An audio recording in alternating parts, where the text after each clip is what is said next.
menjelaskan tentang apa itu pemasaran digital. Pemasaran digital adalah tentang mempromosikan produk atau jasa menggunakan teknologi digital seperti komputer, ponsel, dan media digital lainnya. Internet telah mengubah cara kita menjual barang dengan menambahkan saluran pemasaran baru, tetapi dengan menciptakan hubungan yang lebih erat antara konsumen dan merek. Pemasaran digital menghubungkan antara produk, jasa, dan kebutuhan internet yang semuanya digunakan untuk mempromosikan, menjual, mendistribusikan, dan memberikan layanan kepada konsumen. Internet memberikan konsumen lebih banyak pilihan dan kekuatan sehingga merek harus berinovasi dalam menjual dan melayani meskipun pemasaran digital berkembang pesat. Prinsip dasar bisnis seperti laba dan biaya tetap sama. Agensi pemasaran tradisional akan lebih baik jika mereka juga mengadopsi pemasaran digital.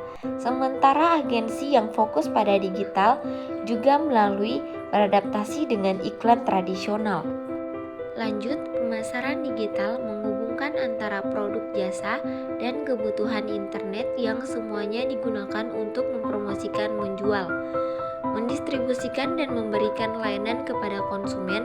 Internet memberikan konsumen lebih banyak pilihan dan kekuatan sehingga merek harus berinovasi dalam menjual dan melayani. Meskipun pemasaran digital berkembang pesat, prinsip dasar bisnis seperti laba dan biaya tetap sama. Agensi pemasaran tradisional akan lebih baik jika mereka juga mengadopsi pemasaran digital.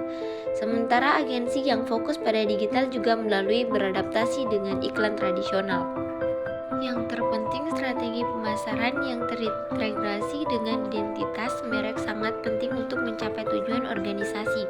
Konsumen sekarang sering menggunakan beberapa saluran pemasaran sekaligus, jadi pemikiran lama yang memisahkan pemasaran tradisional dan digital sudah ketinggalan zaman.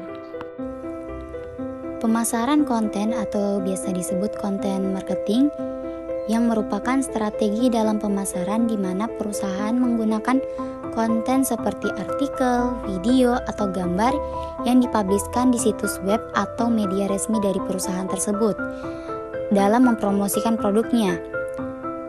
Konten ini bisa berupa informasi tentang manfaat produk, promo, atau hal-hal menarik lainnya. Contoh, seperti video Unusung Hero yang viral di internet. Video ini menceritakan kisah seorang pria yang melakukan perbuatan baik, tetapi di akhir video terdapat logo atau nama perusahaan asuransi, meskipun tujuan utamanya adalah menginspirasi. Pesan mereka juga tersampaikan.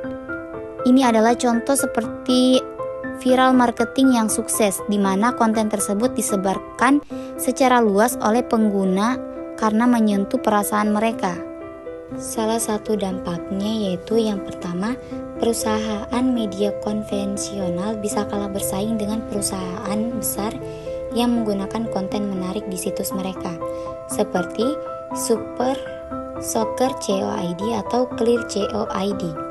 Generasi Y atau sering disebut sebagai generasi texting lebih nyaman berkomunikasi melalui teks dibandingkan panggilan suara. Mereka cenderung lebih suka menggunakan pesan instan atau media sosial untuk berinteraksi. Yang kedua, divisi public relation. Perusahaan harus memahami cara kerja dunia digital. Mereka perlu mengoptimalkan layanan pelanggan melalui platform digital seperti media sosial agar keluhan pelanggan bisa diatasi dengan baik dan tidak merusak citra perusahaan.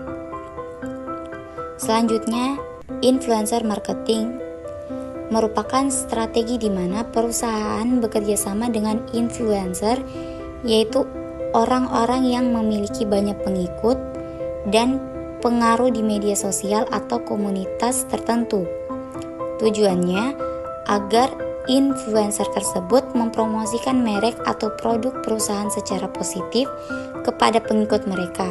Komunikasi yang dilakukan oleh influencer bisa memberikan dampak besar karena pengikut mereka cenderung percaya pada apa yang mereka sampaikan. Kampanye media lintas platform atau cross media campaign adalah strategi pemasaran di mana berbagai media seperti TV, radio, dan internet digunakan bersama untuk menyampaikan pesan yang konsisten kepada audiens.